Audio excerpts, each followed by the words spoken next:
Hey, what's going on, guys? DJS here, and today's loot challenge we get the Bone Shredder. This is an SMG, not a very good one in my opinion, but an SMG nonetheless. And you end up getting this from MOTHRAKK, which is a boss at the end of the wildlife preservation. So this map, this one is not really worth doing today, honestly, in my opinion, unless you know some super duper secret about this weapon that I don't. But to start off, this is a long one to get. This one takes you 15-20 minutes to just do this map. And especially if you're doing it solo and I'm playing it through. Oh, I just passed a tubby back there again. Why do I always do that? I always miss all the tubby guys. But yeah, basically I'm playing this one through in Ultimate, and so it's a little bit more difficult for myself, especially solo.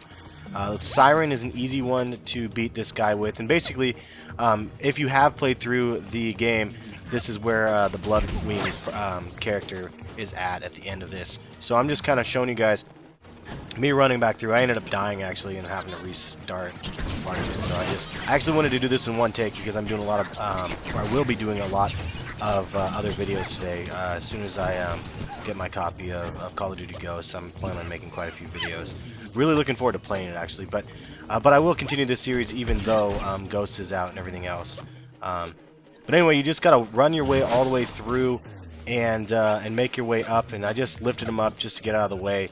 You don't have to kill any of these like enemies on this map except for in two different locations, and that's probably why it is the most kind of a big pain in the butt. Is you have to kill like all of the enemies on the screen in two different areas, and then once you do that, then it opens up the next doors for the next area. So kind of frustrating, but also a little tip here: if you want to go ahead and go into the annex right there on the right hand side, if you actually unlock that or not, I think you got to pay for it.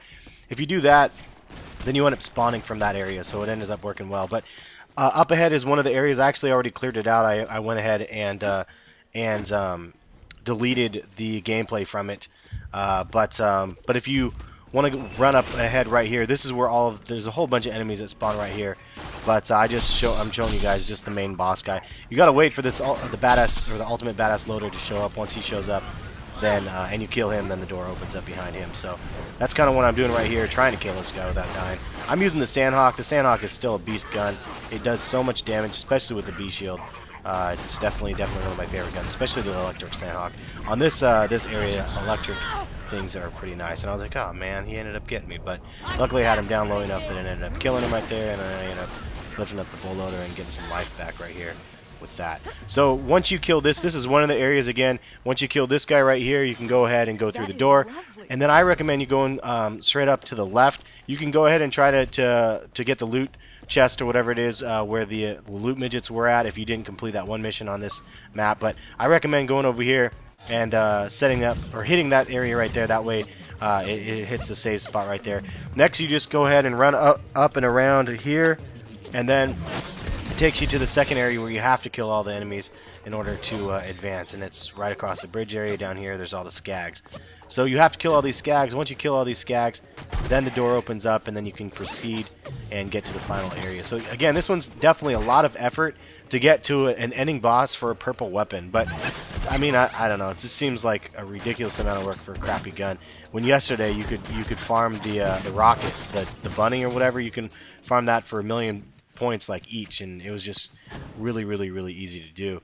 At least in my opinion. I mean, I did it 3 times in like not even 10 minutes. So definitely yesterday was easier, but today, if you're just still trying to complete all the challenges, it's not overly difficult. But it is kind of a pain because you do have to go all the way again to the very end of the area.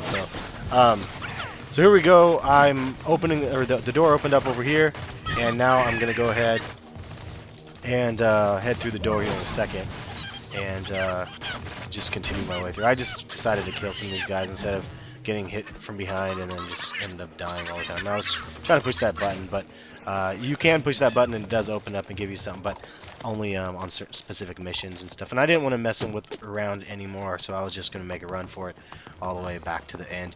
So this is what you can do. Run all the way past most of these guys right here, and then go over and up the stairs and then down. And once you end up doing this is where he is, or she, or whoever the MOTHRAKK is right here, the son of MOTHRAKK. I guess it's a he, son. But if you lift Son of MOTHRAKK up, it actually works really well. with the silent technique. You can see right here, I just phase lock him. And then I ended up dying, which was just plain stupid. And at this point, I was like, oh no, I'm going to die. But he fell to the ground. And I was like, oh, sweet. So that was it. Dropped a bunch of weapons. But I couldn't really see where they all went. So I was looking around. It looks like mine got stuck in the ground. And then I was like looking for a legendary or something. And I was like, what? It's a purple gun? But I wanted to show you guys me using this gun a little bit, just for your guys' sake. It's not very good. I got the acid one, so for the robots it's great. It shoots like really, really crazy all over the place. I don't know the benefits of the weapon. I think it shoots 4 bullets and uses 2, maybe. I'm not honestly sure. I tried to look it up, but I just didn't really understand what the hell it was doing, because this, I mean, it really just wasn't a very effective gun for me. I don't like guns where it just pray and spray and it looks like you have to hip fire a lot, which is kind of like what this one seems to have done. But that's pretty much it, guys. Hopefully you guys enjoyed this video, and we'll continue to do this this series through the end of it, whenever it ends. And I really just do enjoy playing Borderlands. It's just seriously such a fun game. Can't wait to see what next gen Borderlands would look like, possibly on Xbox One or whatever. But that's all we got. Thanks again for watching. Have a good one, guys. We'll catch you guys later. Peace.